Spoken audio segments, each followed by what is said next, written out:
Ibu adalah sosok yang tak kenal lelah yang selalu memberikan segala hal terbaik bagi keluarga.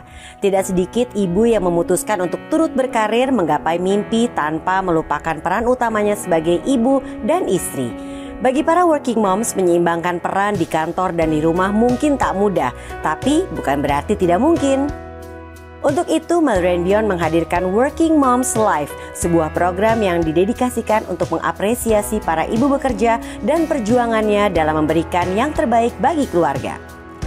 Di Moms Talk edisi perdana, Mother & Beyond mengajak Mom Norisa Saifuddin, Senior Vice President Markom BCA, untuk berbagi cerita tentang suka dukanya menjadi wanita karir, ibu, dan istri.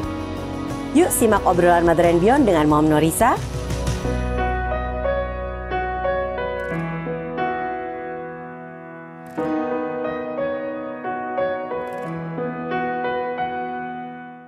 Sekarang saya sudah bersama Ibu Norisa Saifuddin. Apa kabar Ibu Norisa? Hai Angie, kabar baik. Aduh, senang bisa ngobrol-ngobrol sama Mom Norisa. Nah, aku mau tahu nih, Mom Norisa tuh udah berapa lama sih berkarir di dunia perbankan ini, dan apa nih yang bisa dibilang ini nih dalam menjalani karir di dunia perbankan ini challenging, menantang banget. Karena kan awalnya nggak dari dunia perbankan juga kan ya. Nah, berapa lama nih udah di dunia perbankan? Iya. Aku tuh udah bekerja di dunia perbankan lebih dari 1 dekade loh. Bahkan hampir 17 tahun. Aduh, lama ya, kelihatan deh tuanya.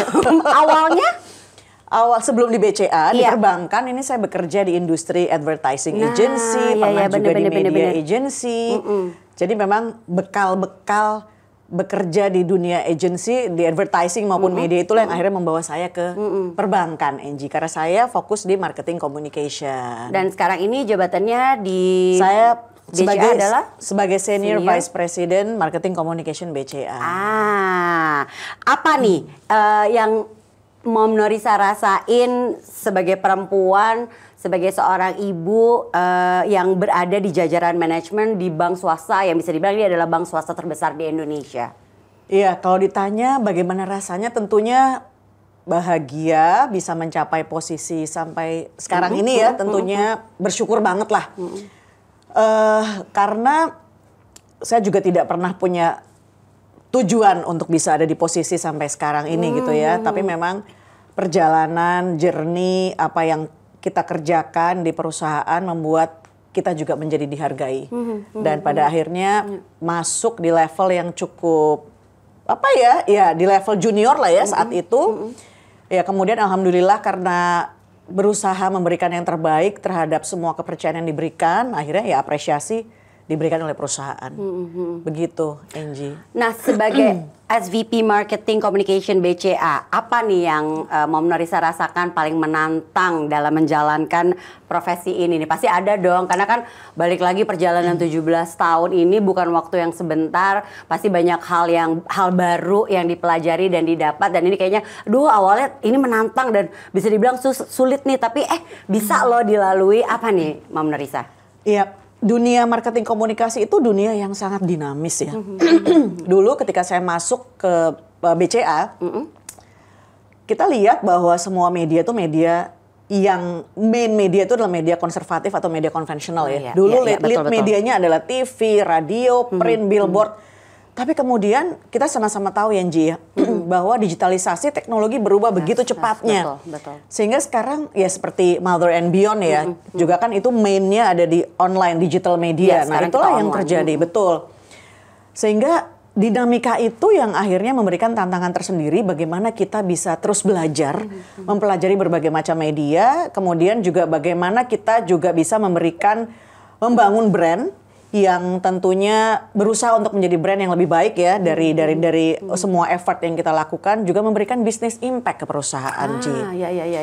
Di luar itu juga yang menantang itu, saya kan juga memimpin teman-teman marketing komunikasi. Ternyata juga punya tantangan tersendiri yang membuat kita terus belajar. Jadi belajar mengerti dinamika industri itu sendiri dan belajar untuk menjadi pemimpin. Sekaligus bukan hanya pemimpin di tempat pekerjaan tapi juga kita sebagai ibu di rumah pun juga kita harus memimpin keluarga kecil, tapi juga kita adalah pemimpin kedua setelah kepala rumah tangga atau suami. Ya gitulah Ji, seru deh pokoknya di marketing communication itu. Nah, sekarang kehidupan sebagai ibu.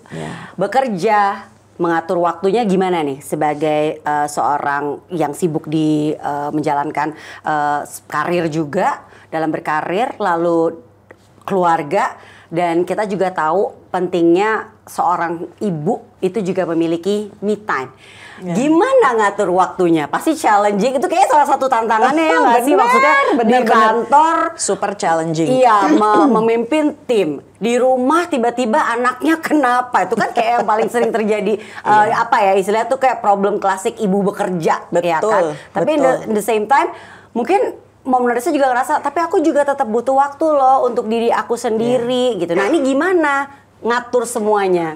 Ya, tidak mudah, tapi ternyata bukan berarti tidak mungkin. Yes, betul. Yang bisa membuat saya terus bisa menjalani berperan ya. Kita kan berperan ganda ya, Ji ya, sebagai wanita pekerja, sebagai ibu juga terhadap 3 anak saya 3, dan juga sebagai istri. Dan jangan lupa Ji, kita juga masih berperan sebagai anak juga dari orang tua kita. Jadi multiple peran ini super challenging sebenarnya. Tapi pada akhirnya saya merasa support system itu yang paling basic dan fundamental untuk membuat kita bisa survive menjalankan berbagai macam peran. Saya merasa support system saya tuh ada di keluarga dan juga di kantor. Oh, ini menarik. Perusahaan ini menyiapkan support system yang menurut saya bisa membantu kami nih pekerja di BCA itu bisa melakukan peran yang cukup balance antara pekerja sebagai pekerja maupun sebagai bagian dari ya keluarga. Iya, entah sebagai tadi istri, suami, anak. Betul. Ya kan? Di rumah support system saya tentunya suami dan juga orang tua. Saya beruntung Ji, saya beruntung Mams. Saya tinggal sebelahan dengan ibu saya, gitu ya. Jadi ketika saya tidak bisa hadir untuk terus mendampingi anak-anak, mama saya nih yang menjaga mereka sehingga saya bisa bekerja dengan lebih tenang gitu ya. Kita juga berbicara dengan suami di saat memang ada, misalnya harus ada undangan parents meeting ke sekolah di saat saya nggak bisa, ya kita berbagi peran, suami yang hadir. Atau bahkan kadang-kadang saya sampai melibatkan kakak saya. Jadi seluruh anggota keluarga ya benar-benar kita keluarga itu adalah support system yang betul-betul bisa membantu kita untuk menjalankan multiple peran yang kita punya, Ji. Nah, berbagi waktu tentang anak-anak kan juga it's very challenging. Buat mereka mungkin di saat mereka kecil, mereka tuh butuh physical presence-nya kita. Betul. Pernah di saat anak saya SD, kebetulan anak saya sekarang yang paling kecil tuh udah SMP. Kelas 9 ya.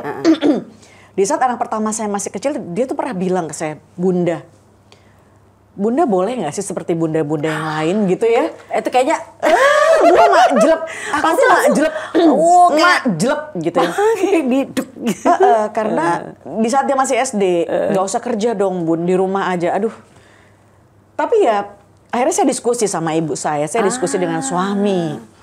Nah disitulah ibu saya akhirnya mengambil peran lebih gitu ya. Untuk menjaga dan hadir ketika memang anak saya juga butuh itu. Karena saat itu saya juga merasa ketika saya harus menjadi full time mom, saya siap nggak ya?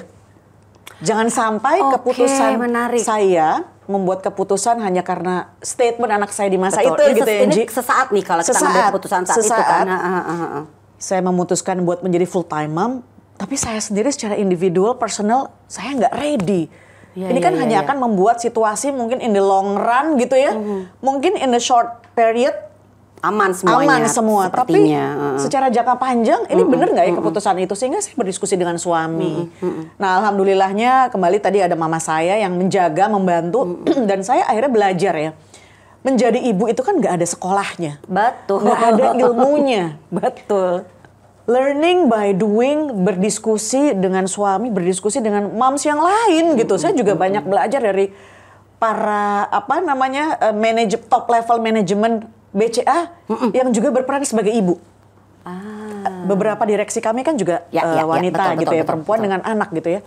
Saya juga banyak bertanya dan berdiskusi bagaimana bahkan beliau-beliau itu yang masih masak di rumah pagi hari jam 4 pagi subuh terus jam 5 baru berangkat ke kantor sampai jadi yang saya jalani itu sebenarnya nggak seberapa dibandingkan dengan paham.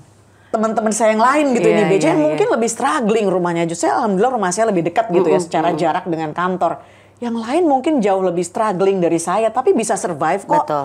Nah, akhirnya di situ saya belajar ya. Bagaimana caranya dengan waktu yang terbatas tapi mereka tidak, anak-anak saya tidak kehilangan kekurangan lah, tidak kekurangan kasih sayang. Betul. Saya belajar Nji tentang love language masing-masing anak saya. Betul. Sehingga kehadiran physical presence itu nggak lagi dihitung dari waktu, jam berapa lama bunda saya ada di rumah. Tapi ketika saya hadir, meskipun nggak lama ya, singkat secara waktu, tapi mereka bisa merasakan kasih sayang dengan saya. Mulai mencari tahu apa sih yang jadi love language masing-masing anak saya. Ternyata ya berbeda.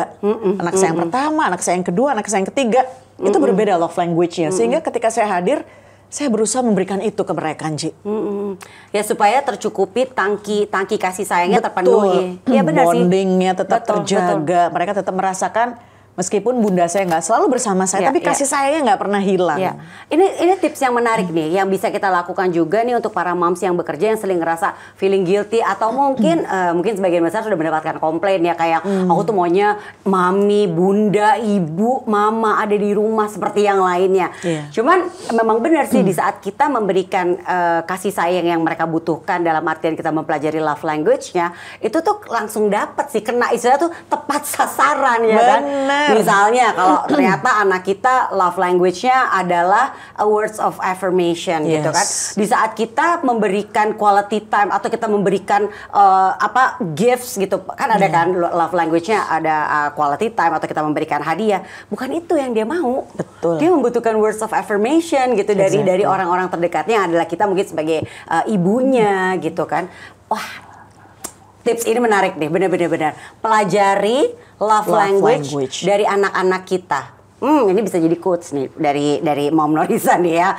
Oke, next. Aku mau nanya, bekerja sejak dari masih muda belia, dari zaman gadis dengan segala kesibukannya, aku tahu banget gitu kan ya, sampai sekarang sudah berada di posisi SVP Marketing Communication BCA. Jujur ya, pernah nggak Mom Norisa ngerasa, duh aku capek, aku jenuh.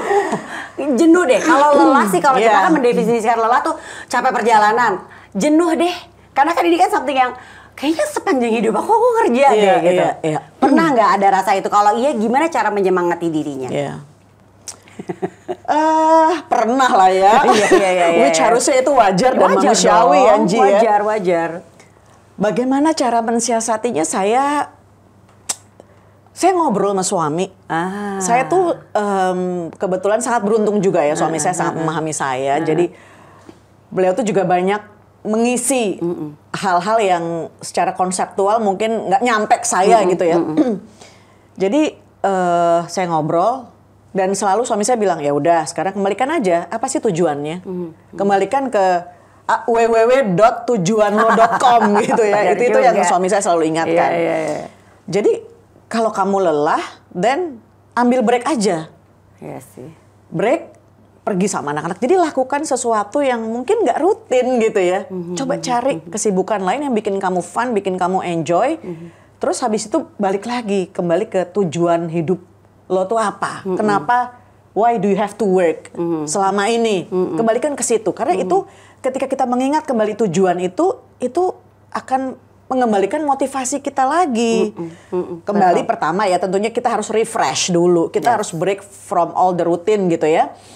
Dengan berbagai macam cara. Ya, liburan, pergi berdua suami, pergi sama anak, atau saya lagi agak ekstrim nih, ngambil kuliah lagi. Jadi itu kadang-kadang itu take a break-nya. Makanya gini, aku jadi ini sebenarnya keputusan yang benar apa enggak ya gitu. Ya, tapi itu it's a good thing. Itu salah satu hal gitu. Setelah itu kembali lagi refleksi lagi, apa sih yang menjadi tujuan hidup? Kenapa sih kamu bekerja selama ini? Apakah memang ada goal yang ingin dicapai? Ketika kembali ke situ lagi, Nji, somehow saya merasa motivasi itu bisa bangkit kembali. Karena ada hal yang belum saya capai secara personal gitu ya. Nah, artinya itu yang akhirnya mengembalikan saya untuk kembali ke rutinitas yang tadi ditanyakan ya. Lelah ya pasti, tapi bagaimana kita bisa kembali ke hal yang rutin, nah itu perlu cari cara atau celah-celahnya tuh. Ketik www.tujuanloapa.com tadi ya. Benar sih. Oke. Mom Narisa ini as a leader, as a wife, as a mother, as a sister, ya kan, as a daughter, apa yang dalam hidup yang dalam segala multi peran ini yang menjadi kekhawatiran dari Mom Narisa apa sih? Kalau boleh tahu. Yang menjadi kekhawatiran ya. Iya. Karena pasti setiap orang adalah satu hal kecil ya kan yang kayaknya betul. Ini nih kayak tick point ini yang biasanya sering bikin aku galau, sering bikin aku khawatir gitu kan. Tadi kan Angie bilang ya, saya tuh bekerja memang sejak masih gadis gitu ya. Memang saya tuh personally, aku punya personal value di semua peran tuh bisa mungkin memberikan yang terbaik. Oke. Di semua peran ketika saya hadir, entah itu bersama Angie misalnya di sini ya mudah-mudahan ya, atau meeting atau ketika bersama anak, saya tuh bisa memberikan added value. Jadi keberadaan saya tuh punya manfaat buat yang lain gitu ya. Nah jadi yang kekhawatiran saya mungkin ya sebagai ibu, apakah saya bisa mengantarkan anak saya untuk menjadi bahkan lebih baik dari kita. Itu kan cita-cita semua lah ya, semua moms ya, semua moms ya. Nah jadi mungkin dari kekhawatiran itu saya berusaha untuk mempelajari what is the love language dari masing-masing anak-anak sehingga journey yang mereka lewati atau life stages yang mereka alami atau yang saya berikan kepada mereka tuh mudah-mudahan tidak akan saya sesali di kemudian hari karena pada akhirnya mereka akan lepas dari kita kan. Betul. Saya ingin dikenal sebagai ibu yang baik di mata mereka. Gitu, aduh sedih. Iya. Itu kelemahan kita sebagai ibu tuh. Ya. Itu kayak kayak our button tuh, tombol kita tuh. Betul. Jadi begitu pula dengan tim gitu ya, pengen dikenal sebagai pemimpin yang meninggalkan legacy yang baik gitu. Itu sih. Sebagai anak pun seperti kok gue jadi melo-yelo ya Angie ya. Iya. Karena itulah di semua peran tuh saya berusaha untuk memberikan yang terbaik meskipun mungkin belum tentu orang juga melihat begitu ya, tapi that's at least I'm trying to give the best contribution dan berusaha untuk memberikan added value. Karir Mom Narisa ini bisa terbilang sukses dan mulus dan terus melesat ya, sehingga sekarang menduduki posisi sebagai SVP Markom.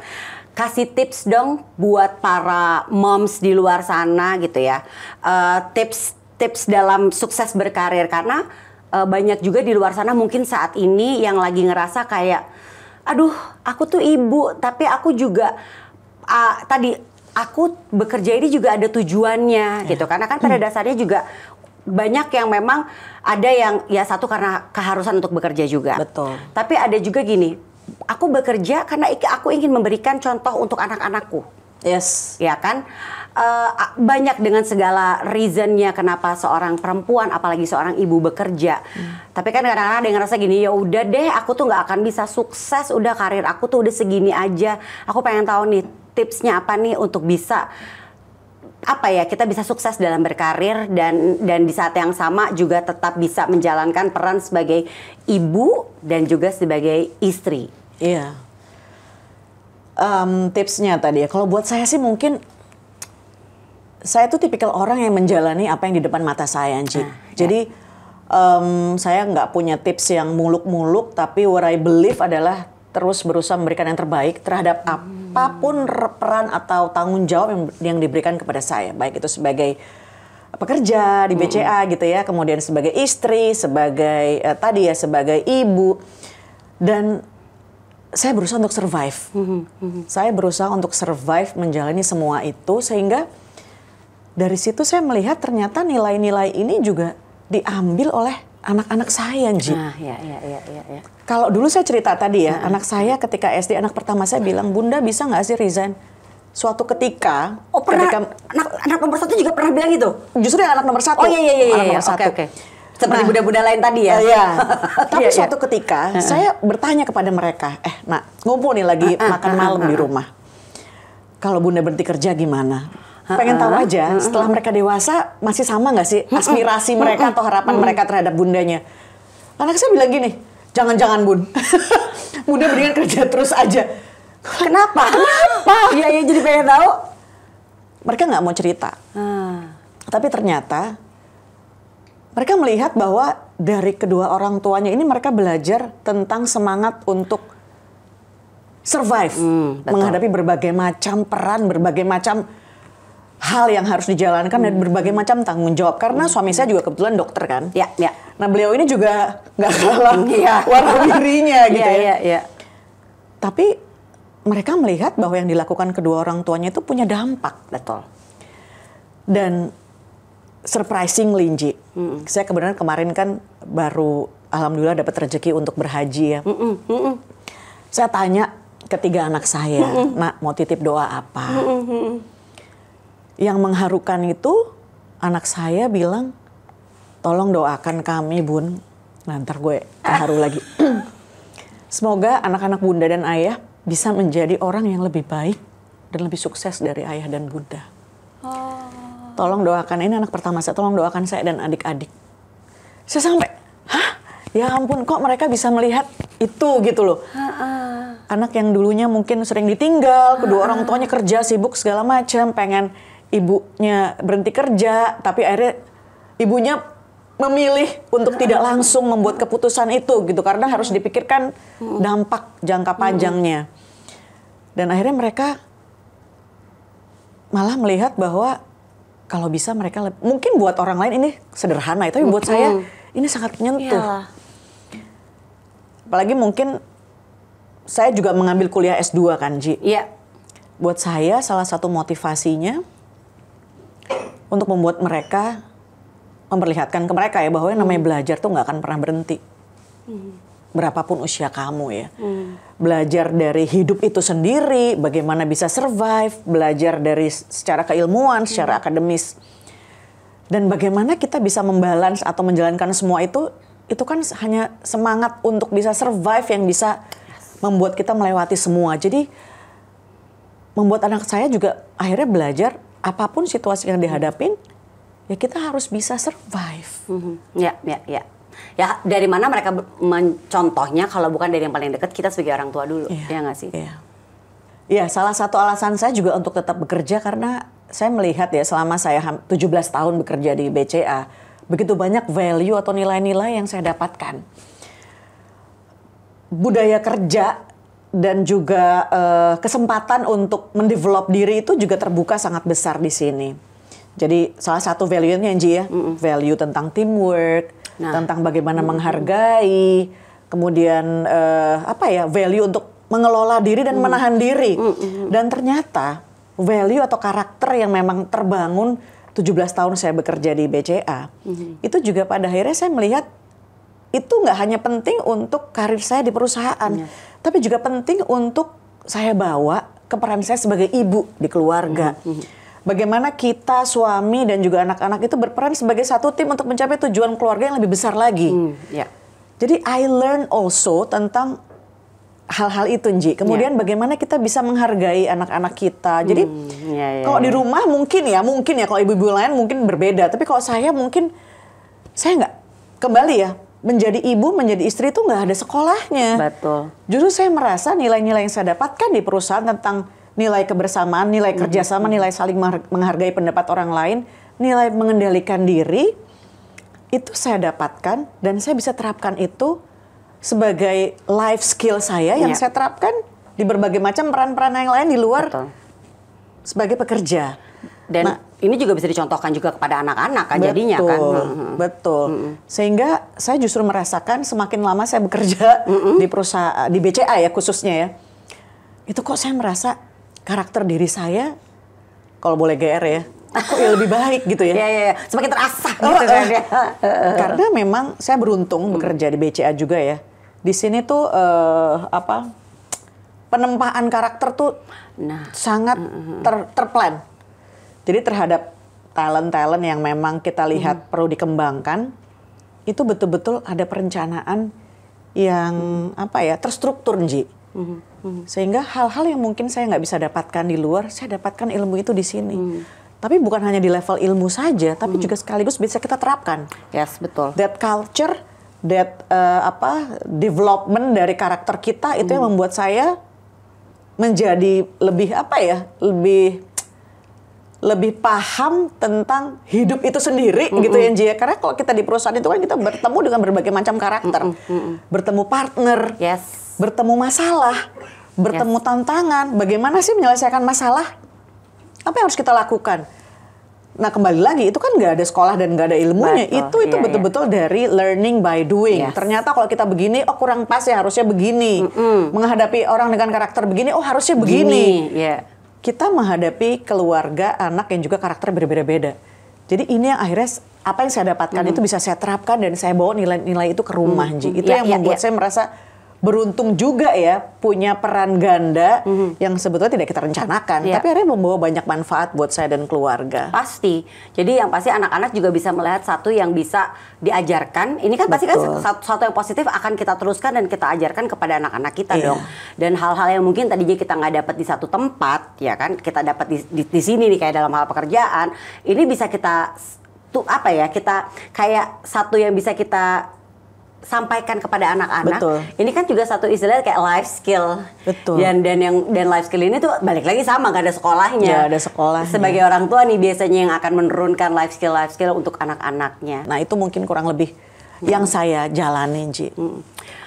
Terakhir, Mom Narisa ini sudah sukses di berbagai bidang. Anaknya juga yang nomor 1 udah kerja. Alhamdulillah. Anak yang nomor 2 kuliah. Anak yang paling kecil SMP ya. SMP kelas 3. Aduh, bahasa lama banget. Year 9.